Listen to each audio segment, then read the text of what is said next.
Hello friends, स्वागत है आप सबका गर्ग ट्यूशन पॉइंट में। आज हम डिसीजन टेबल पढ़ेंगे कि डिसीजन टेबल क्या होता है, इसमें कौन कौन से स्टेप्स आते हैं, इसे एग्जाम्पल के थ्रू क्लियर समझेंगे। तो आप वीडियो को लास्ट तक देखना नहीं भूलिए, और अगर आपको वीडियो पसंद आए तो मेरे चैनल को सब्सक्राइब, वीडियोस को लाइक एंड शेयर कीजिए। बात करते हैं डिसीजन टेबल की। डिसीजन टेबल एक मैट्रिक्स रिप्रेजेंटेशन होती है जिसमें हम एक साइड कंडीशंस और एक साइड एक्शंस शो करते हैं। ठीक है, डिसीजन टेबल एक मैट्रिक रिप्रेजेंटेशन होती है जिसमें हम रो और कॉलम्स होती है। इसमें हम रिप्रेजेंट करते हैं कंडीशंस और एक्शंस को। ठीक है, डिसीजन टेबल में डिसीजंस रूल भी इंक्लूड होते हैं, और ये डिसीजंस रूल स्टेट करते हैं कि क्या प्रोसीजर फॉलो होगा और कौन सी उस कंडीशंस के जगह कौन से एक्शंस हमारे परफॉर्म होंगे। ठीक है, आई रिपीट, डिसीजन टेबल के साथ डिसीजन रूल्स इंक्लूड होते हैं। डिसीजन रूल हमें ये बताते हैं कि what conditions we will perform. ठीक है, कौन सी कंडीशन हम लागू कर रहे हैं और उसके अपोजिट में कौन सा हमारा एक्शन है जो हम परफॉर्म करेंगे। तो देखिए, ये हमारी एक मैट्रिक्स रिप्रेजेंटेशन है जिसमें हम रो और कॉलम को डिवाइड करते हैं डबल लाइन से। देखिए, यहाँ हमने डबल लाइन लगाई हुई है। इधर condition stub, action stub, condition entry और एक्शन एंट्री, चार चीजें हमारी। कंडीशन स्टब रिप्रेजेंट करता है कि कौन कौन सी कंडीशंस है सिस्टम में। ठीक है, कंडीशन एंट्री रिप्रेजेंट करता है यस और नो, मतलब यहाँ पर हम इसका आंसर हमेशा यस और नो में ही आएगा। मतलब कौन कौन सी कंडीशंस हो सकता है, किसी भी सिस्टम में 50 कंडीशन हो, लेकिन हम कौन सी कंडीशंस को मान रहे हैं और कौन सी को नहीं, उसके लिए कंडीशन एंट्री में यस और नो लगाते हैं हम।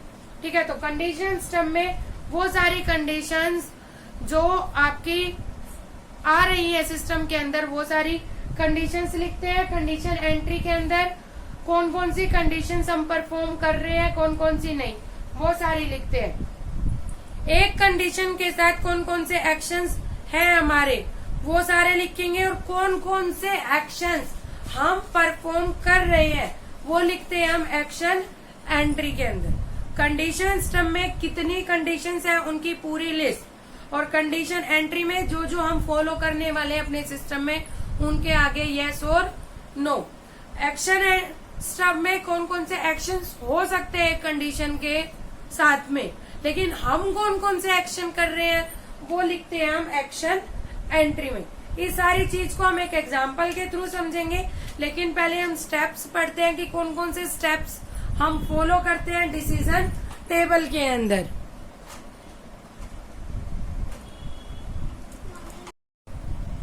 अब बात करते हैं डिसीजन टेबल बनाने के लिए जो स्टेप्स हम फॉलो करते हैं। तो these are the steps. First step है हमारा डिफाइन द प्रॉब्लम एक्यूरेटली। सबसे पहले प्रॉब्लम क्या है, किस चीज के लिए हमें डिसीजन टेबल बनानी है, वो हमें अच्छे से बतानी पड़ेगी, क्योंकि जब तक आप प्रॉब्लम बताओगे नहीं प्रॉपरली एक्यूरेटली, तब तक आपका सॉल्यूशन होगा नहीं। तो first step is define the problem accurately. Second step is determine the relevant factors to be considered in making decisions. Decisions लेने के लिए जो जो relevant factors हैं उनको determine कीजिए, एक list out कर लीजिए जहाँ पर आपके relevant factors लिखे होंगे। Third step is list out all the condition to be tested in the problem. अब जो जो आपकी किसी भी system के लिए conditions होती है उन सब की एक list बना लीजिए और उनको लिख लीजिए कि ये लिस्ट है आपकी कंडीशंस की। उसके बाद फोर्थ स्टेप, ऐसे ही जिस तरह से आपने कंडीशंस की एक लिस्ट बनाई है, इसी तरह से सारे एक्शंस जो एक कंडीशंस पर अप्लाई होते हैं उनकी एक लिस्ट बना लीजिए। नेक्स्ट स्टेप, अब उन कंडीशंस में, इन सारे एक्शंस में कौन कौन से एक्शंस आप कंडीशन के साथ कंबाइन करने वाले हो, उन सब की एक लिस्ट बना लीजिए। मतलब पहले एक लिस्ट सारे कंडीशंस की, दूसरी लिस्ट जोन जोन से आप कंडीशंस अप्लाई करने वाले हो उनकी, थर्ड लिस्ट सारे एक्शंस की, और फोर्थ लिस्ट वो जो आप एक्शंस परफॉर्म करने वाले हो। ठीक है। लास्ट में एक डिसीजन टेबल बनाइए यूजिंग 2 रोज की आप डिसीजन टेबल बनाइए।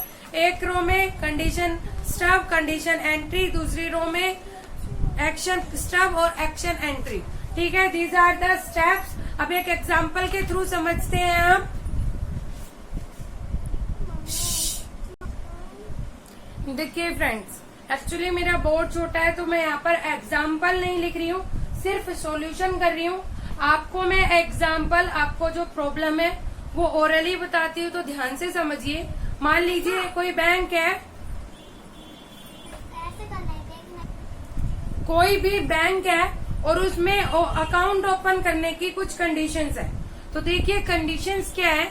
मान लीजिए जो कस्टमर है वो 18 एज से अबव का है। ठीक है, 2 कंडीशन अप्लाई रखता है कि वो अंडर 18 है कि अबव 18 है। तो हमने यहाँ कंडीशन लिख दी, जो डिपॉजिटर है वो ग्रेटर देन इक्वल टू 18 है या नहीं।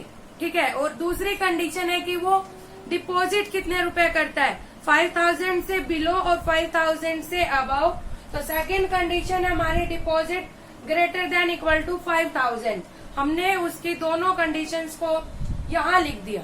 अब देखिए एक्शन क्या क्या परफॉर्म करना है। उसकी कंडीशन में लिखा हुआ है, अगर डिपॉजिटर 18 से अबव है और 5000 से अबव, मतलब अगर दोनों चीजें यस है, अगर दोनों ही वो आपकी ये भी कंडीशन ट्रू है और ये भी कंडीशन ट्रू है, मतलब कस्टमर 18 साल से ऊपर का है और वो 5000 से ज्यादा पैसे जमा कर रहा है, दोनों ही यस है, तो उसका अकाउंट कौन सा क्लासिफाई होगा, वो कहलाएगा अकाउंट ए। इसका मतलब ये कंडीशन ट्रू हो जाएगी हमारी।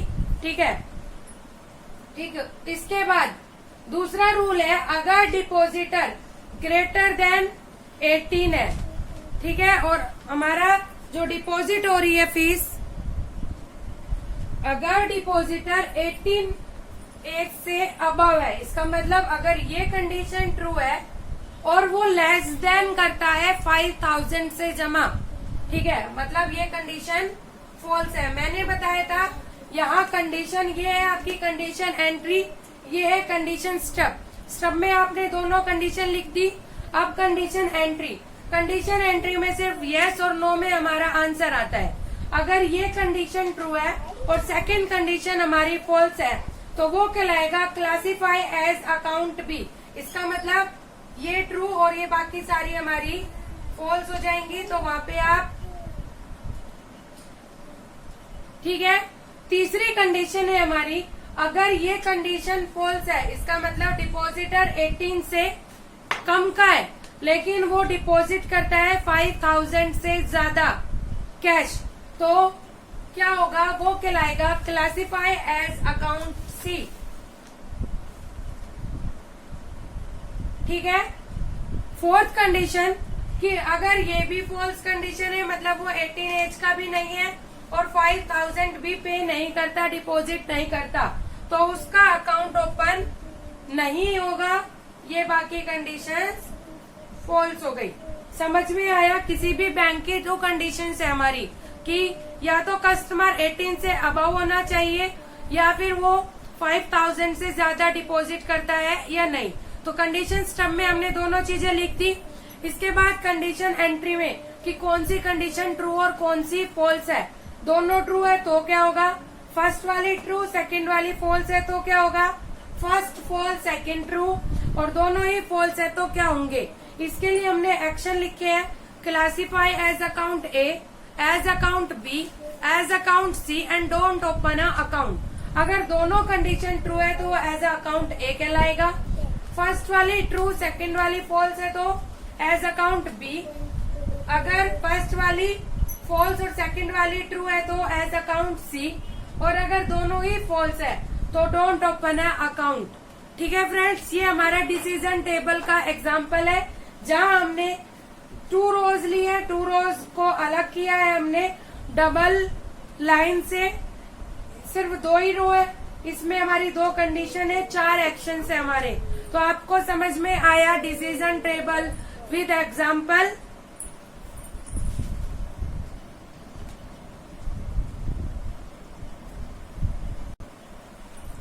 अब अगर हम बात करें इसके एडवांटेजेस और डिसएडवांटेजेस की, तो देखिए इसकी एडवांटेज साफ दिखाई दे रही है कि इसे बनाना इजी है, और अगर कोई बाहर से कोई पर्सन आता है जो लॉजिक नहीं जानता और वो भी अगर इसको समझने की कोशिश करेगा तो इजीली अंडरस्टैंडेबल है, इजीली समझ जाएगा।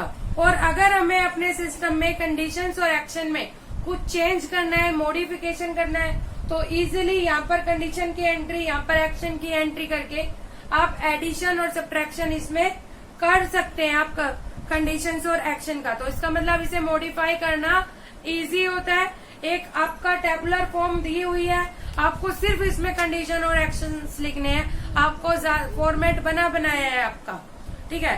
डिसएडवांटेज की बात करें, ये देख के हमें फ्लो नहीं पता चल रहा, डेटा का फ्लो नहीं पता चल रहा कि कैसे डेटा एक प्रोसेस से दूसरी प्रोसेस की तरफ जा रहा है। और मान लीजिए एक कंडीशन के ऊपर बहुत सारे एक्शंस होते हैं बिग बिग ऑर्गेनाइजेशंस में, वहां पर डिसीजन टेबल बनाना थोड़ा सा कॉम्प्लिकेट हो जाता है। This is all about decision table. अगर आपको कोई भी प्रॉब्लम है तो आप मुझे कमेंट करके बताइए। Thank you for today.